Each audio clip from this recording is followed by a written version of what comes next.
Hello, and welcome to the Kaidankai, where we read a story about the supernatural every week. I'm your host, Linda Gould, and I'm really happy to present today's story, The Mark of the Cat by Linda Sparks. A friendly girls' lunch turns ugly when dark secrets are revealed. Linda Sparks is a poet and writer with 21 books to her credit and multiple stories and poetry published online and in anthologies. She writes in many genres, including science fiction, dark fantasy, and horror poetry.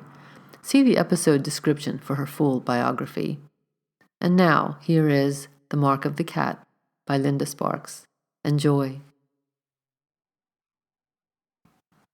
I have to admit, Clara was beautiful, with her black hair and green eyes. I admired her, but did not wish to emulate her, and I believed we had become friends, if that is at all possible in my world. I guess I allowed emotions to interfere with the vibrations I was receiving. As an empath, I understand people more than they realize. But Clara was adept at shadowing her real intent. I invited her to share an apartment with me, as it seemed a good way to fit in. And above all, I wanted to appear as though I was just one of the college crowd, despite the fact that I sometimes forgot to suppress my brilliance and received odd looks from the professors. It's true, I knew more than they did, but I had the advantage of time on my side, a great deal of time. To appear to be part of the younger scene, I even acquired a boyfriend. Jack was the typical jock and a bit impulsive. He drank too much and had terrible grades, but he was good eye candy, and I showed him like a prize feline. I did find it curious that there were dog shows for best in breed and other things, but I had not yet found a feline show, and I much preferred cats to canines. Oh, how stupid were they? Did they believe I was blinded by puppy love for this brawny jock whom I touted as feline? I had even helped Clara with a few of her exams in order for her to keep from dropping out for failing grades. Isn't that what friends do? Even if I decided to blind myself to my suspicions about the time they spent together, it seems they had forgotten my amazing ability to smell, my hyperosmia. He reeked of her perfume, and she collected the nasty scent of him as well. Oh, decisions. I had to decide if I would arrange a terminal end to their affair or apply a more fitting, if not lasting, punishment. I opted for the latter. I had the time. After all, I had been around since ancient times and had learned the craft well. I considered my choice of species very carefully and felt an overwhelming sense of justification if I chose the rat. I fondly remembered James Cagney in those gangster movies and how he punished his traitorous rats with machine gun fire. However, I was going for something with a bit more finesse. After all, she once was, allegedly, my friend.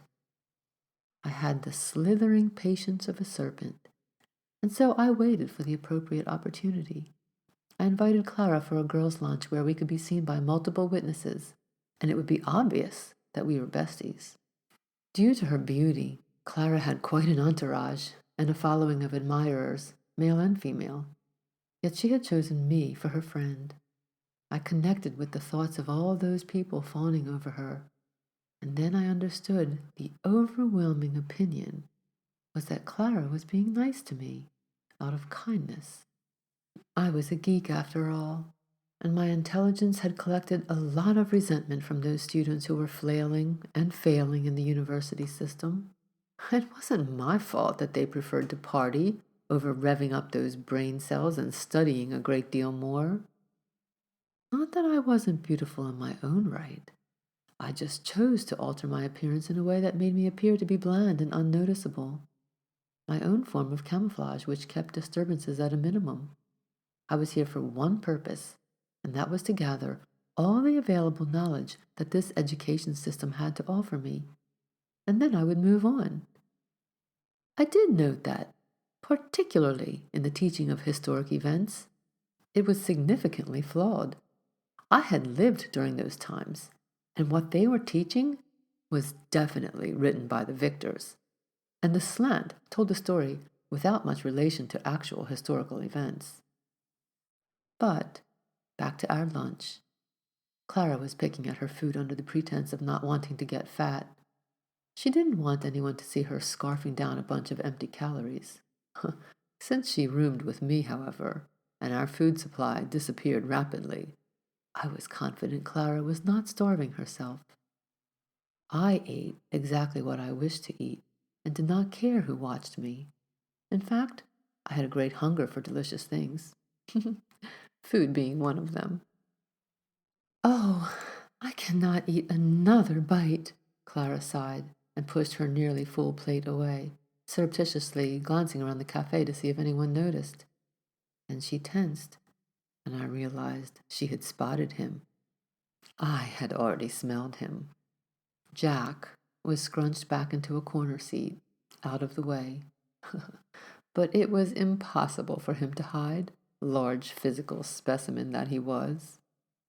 I had already cleared my plate and decided to finish Clara's meal as well, especially those morsels which I knew that she loved to eat. I detected the pattern of her breathing as it changed and knew I was pushing her buttons. Why do you want this special lunch today, Zelda? I smiled sweetly at her, something I had practiced for a very long time. I cannot say that it was charming, but it did make me appear benign and gentle. All because of the position of the mouth. Ha! Remarkable. The cafe was beginning to clear out as classes would begin soon, and Mr. Jock in the corner would have even more difficulty maintaining his pseudo-invisible status. I laughed softly. It must have startled her as she caught her breath and stared at me carefully, almost with a sense of alarm. Her biddable roommate was laughing strangely. I have a special girl secret to share with you, I whispered, and scanned the nearly empty room. Apparently, Jack had moved to the hall that led to the restrooms, but he was still watching us. She giggled. I now realized how much I hated that sound. She often used it, like an expletive, when she was trashing another downtrodden female who, of course, she claimed to pity. Ah, so that's how it is. I'm one of those girls to you. It's about Jack, I said. She leaned in closely, and I caught a gleam in her eyes. Was she really so certain about what I would tell her? Did she anticipate that I would spill tears over my broken heart because Jack had found me less desirable? Then she would sympathize and cluck her tongue and make nice with her bestie? Is everything okay? She asked. Well, yes. I watched the thoughts flash through her mind as she tried to assemble her facts, and it was obvious she was having difficulties reconciling what she thought she knew with what I was possibly going to tell her. He asked me to marry him. A subtle sound came from the restroom area, and I nearly smiled because I had not anticipated that Jack possessed such acute hearing. Really? She nearly choked, but managed to control herself at the last moment. Yes, and I'd like you to be my maid of honor. I could feel the intense heat emanating from her body and the anger rushing to her cheeks, harsh words forming at the tip of her tongue. But she held her peace, just barely. I was impressed that she had rarely revealed such self-control. I came to a conclusion that surprised me. Was it possible that she really cared about Jack? I had thought it was but a game to her to steal her friend's favorite shoes, her lipstick, and then her boyfriend. Clara reached for her glass of water and then gulped it down. Then she grabbed her plate back from me and began devouring the remnants of her meal. I watched her in silence. I possess incredible patience. When she had finished, she held the fork tightly in her hand and stared at it, as though deciding whether or not it would make a suitable weapon. So, deep breaths. She was either going to spill her guts or continue the charade.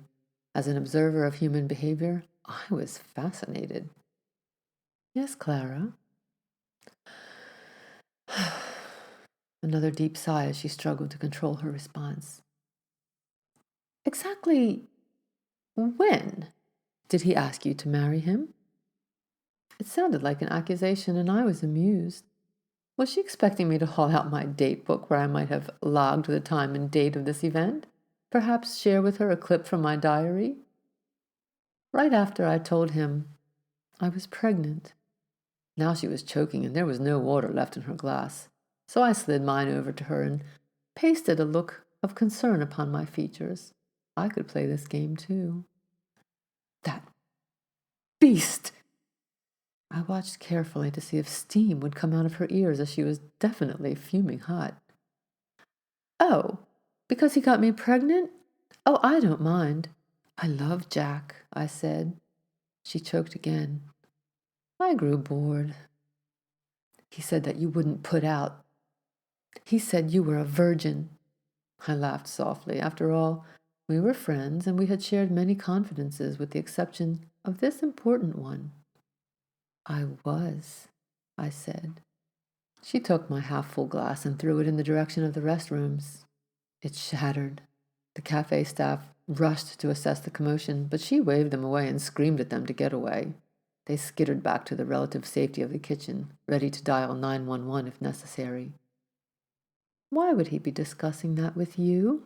I asked, deciding to move things along.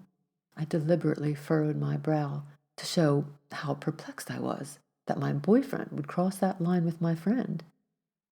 Because he was sleeping with me, she screamed. This time she threw both of our plates and they crashed, spreading pieces all over the cafe. Fortunately, all the other customers had left the scene. Clara! You're my friend. Why would you sleep with my boyfriend? You know I'm crazy about him. She turned to glare at me, and her fists were tightly balled, but she didn't have the courage to strike me. That would have been an incredible mistake, and perhaps she had enough survival instinct to realize that. Why would he choose you? She spat out the words and spittle sprayed across the table, hitting my skin. But I did not brush it away, as body fluids were essential ingredients to my plan. Why not? I asked, and allowed my lip to tremble slightly. You're a geek. You dress terrible. You're smarter than the professors, and no man wants to feel stupid. You demean people because you feel superior to them. You think he's just an ignorant jock who smells nice. And you are ugly. I allowed a small sob to escape my lips, knowing this might be expected of me in such an emotional situation. Look at me, she said, and her eyes were fiery with her rage as she gestured, silhouetting her hair, her voluptuous body, and her fabulous appearance. Admittedly, she was beautiful on the outside, but I understood that that was not true of her inside, and my assessment had just been confirmed. She was shaking with rage, but there was nothing left to smash or throw, so she stood up and flipped the table. My reflexes are excellent, and I was able to move away. But I needed to work quickly now, as an employee might well be dialing for the police. Let me give you an option here, Clara, I said in a very calm voice. It must have jolted her back to reality because she stared at me in shock. Obviously, I was not presenting with the correct reaction she had anticipated. It was certain she thought I would be a sodden mess right now, weeping at the betrayal of my boyfriend and my best friend. I don't understand. You should be crushed, yet you're calm and logical. I can tell you now, if he does marry you, which I very much doubt will happen, then it will not work out. You're cold, Zelda. Stone cold. You have no idea, I said, and I smiled. But this time my mouth was more of a grin. Gone was the sweetness of the geek girl. You're crazy, she said, and she was shaking with rage again. She was accustomed to controlling people, and I appeared to be beyond her talents.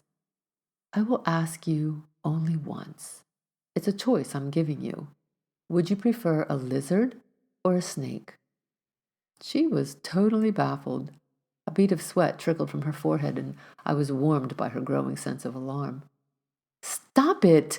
You're behaving like a fool. Why are you asking me about creepy crawly things? You know I hate them all.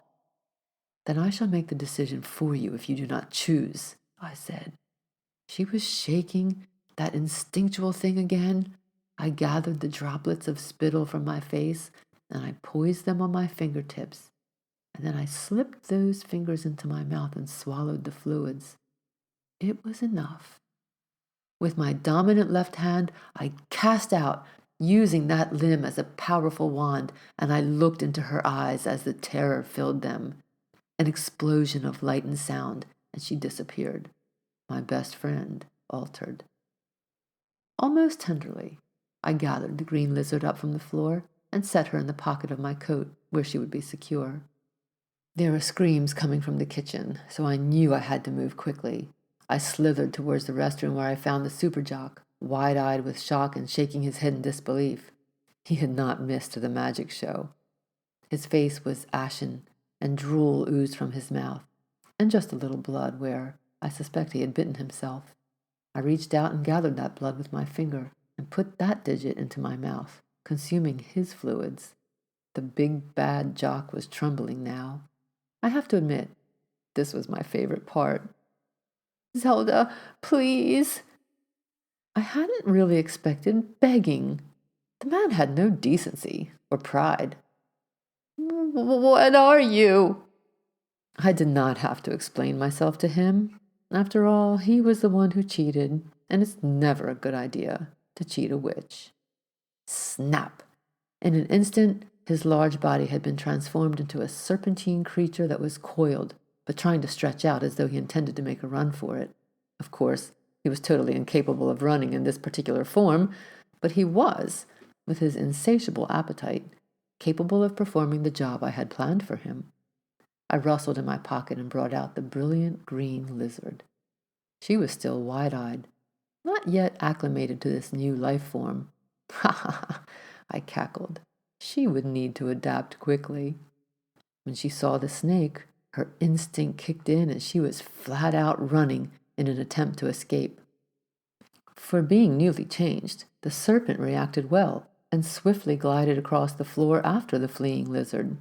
No need to prod him, as undoubtedly he had missed his lunch while he was surveilling us. She, the beautiful green lizard, was very fast and chirping in a high sound that revealed her panic. But, as I said, he was hungry. He caught her and neatly devoured her.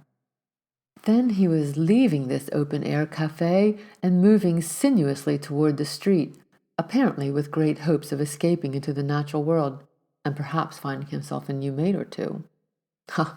We cannot have that, Mr. Jock, I said, knowing full well he could understand me, even in his snake form. He made it to the underbrush. But I, too, had not eaten enough at lunch. I touched the small black mark upon my wrist, gently, lovingly, and then morphed into my exquisite black feline self. The sounds of sirens screamed in the air as the police officers neared the scene, not knowing what to expect. They saw a black cat savagely shaking a snake to death before devouring it. Oh, don't mess with a witch. And you should definitely live your life as if everyone you meet is a witch. A kind of modern insurance policy, right? I love Linda Sparks' little twist at the end. It puts a whole new meaning to the phrase, "you are what you eat." Thank you, Linda, for such an entertaining story. The Kaidankai is hosting a contest for the month of August. Send me your story of a haunted house, and I'll choose 4 to read during August, and each of those will receive a cash prize. Please go to kaidankaighoststories.com to see details and to submit. I can't wait to read your haunted house story. Next week's story is a real gem, or rather lots of them, and you won't want to miss it. Please consider donating to the Kaidankai. Donate $25 or more, and I'll dedicate an episode to you. Donate $50 or more, and you get a Kaidankai logo t-shirt. The donation links are in the podcast and episode descriptions. As always, please review the podcast. Follow us on Twitter, Mastodon, and YouTube, and Instagram. All the information is in the podcast and episode descriptions. Thank you for listening today. See you next week.